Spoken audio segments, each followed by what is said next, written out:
Soul Garden.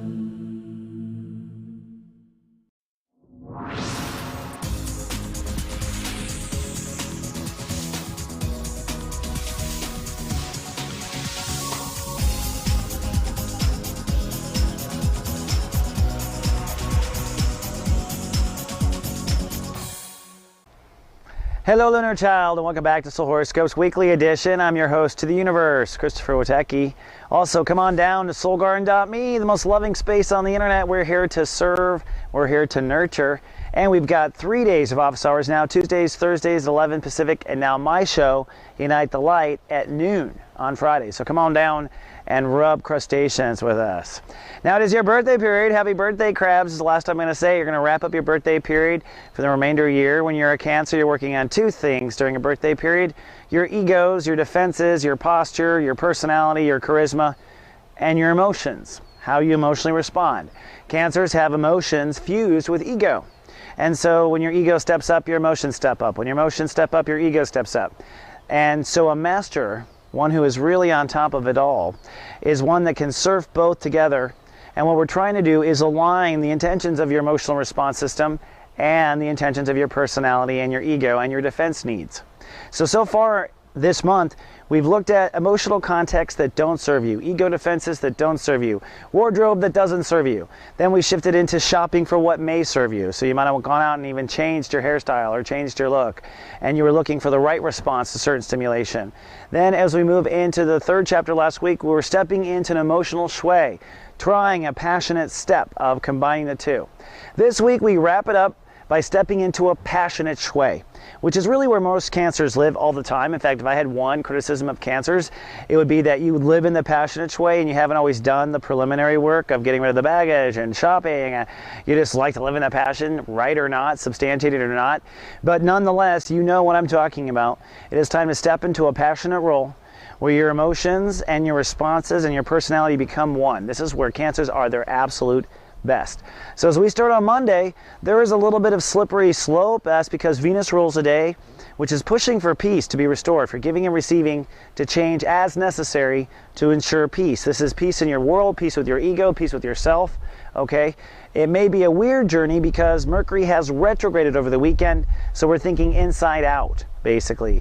In your case, you were thinking inside out about what you were worth. Okay, so this retrograde, and every retrograde, is simply our mind shifting places. We all have two voices in our mind at least, and what we do is we change roles. So the quiet voice becomes loud, the loud voice goes quiet, and you start to see things in your life a little differently. So crabs are looking on Monday at their value differently. Maybe you're suddenly not happy with what you make, or happy with the way you're treated, or suddenly it just isn't okay. It's Mercury retrograding. And at the same time, you are trying to find peace in the moment. Now, the moon itself also adding a little tension because it is stirring the subconscious, so you're being tested for faith. So Monday's kind of an icky, stormy, steamy day. Tuesday, things chill out. It's partly cloudy, but cool for the crabs. The moon moves into your sign, and so your emotions and ego now are on the same team. They're not being stirred subconsciously. Your passion goes up, your emotional passion volume goes up. On Tuesday, Neptune rules the day, so your higher self is trying to guide you. And what you're trying to do is find synergy between your emotions, your personality, and your higher self, your fear, your faith, your purpose in life. That's what you're aiming for. So that's what's navigating you. One thing that looks like comes to peace is a long-term opposition between Mars in Libra and Uranus in Aries.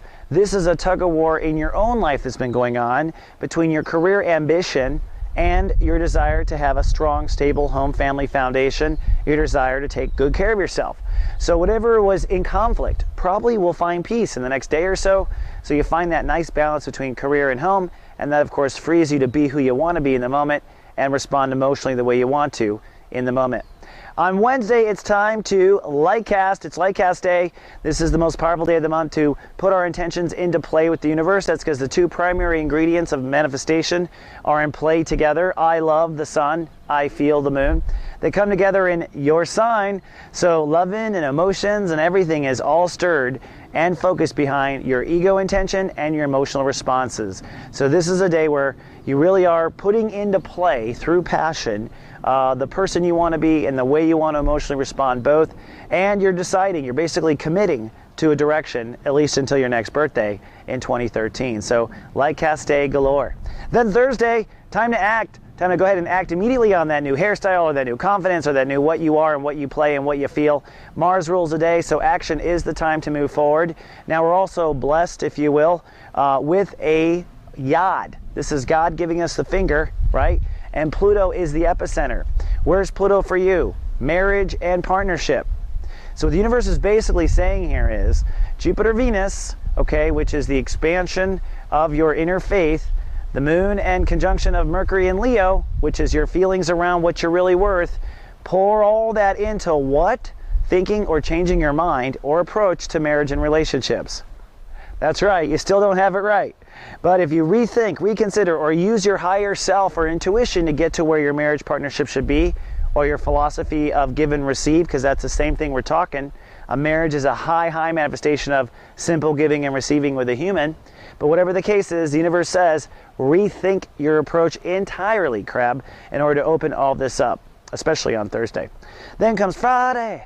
Friday's a groovy day. We're going to hold space. The moon is in Leo. You're feeling sunny, valuable, and productive. It is still your birthday period, let us not forget, so you're holding space there. And really, you are just dedicating yourself and deciding on how you want to feel about you. So it's kind of a day where you kind of go out, strut your stuff, show people what you're worth. I want to point out a trine that's in play until Witecki notice. It is a trine between the Jupiter-Venus conjunction, which is helping you grand up and amp up your inner faith, and it's trining down to Mars and Libra. So what this basically says is, as you take steps to take care of yourself and self-nurture and put that into play, your faith grows. As your faith grows, your opportunities to build a nest also grow. This ping-pongs for some time. Mars is going to go all the way through until Halloween, where you either got the new nest or you don't. So this is in play on Friday in a particular way. Then on Saturday, we are being tested. That's because the moon rules the day. The moon is in Virgo now, so you're very pensive. Your mind and your emotions are co-firing. So Saturday is a heady day. Saturday is a head game day. Those watched over by GA will be with texting warnings. Hey, watch out, be careful. That sort of thing. But it's a day of not to fall into your old defensive posture, not to fall into the old personality, not to comb your hair back to the old hairdo that you just shifted out of, to hold faith in space and move forward passionately, to step into your emotional, passionate shui and just go with it. See what happens. That's what you want to do and not get pulled back. Take a look at Pluto, the almighty Pluto. I want to point out this square that breaks apart when you move forward with the whole yod. So we've already played all this out, but there are fears between you and the marriage that you want. There are fears that can or can't happen. There are fears that life will or won't be fair, or is it ever fair? Those are the fears you must get rid of. And what this shows is when you approach your marriage partnership differently, you will find that your career options change and your home family options change because fears are resolved. And those were holding it back according to these squares on top of a yod. So some powerful, cool Masonic stuff going on here. Kind of weird. Then on Sunday, it is birthday period over. Pluto rules the day. Is the death of your birthday period and the birth of your soul capital period. 0 is the transit. 0 means 0. We have no energy. Things are in strange hybrid. The moon is in Virgo, so you are pensive and cloudy and introverted. And we are transitioning on this day into the new state of awareness. So Sunday is definitely a funky day. It's not you, it's everyone.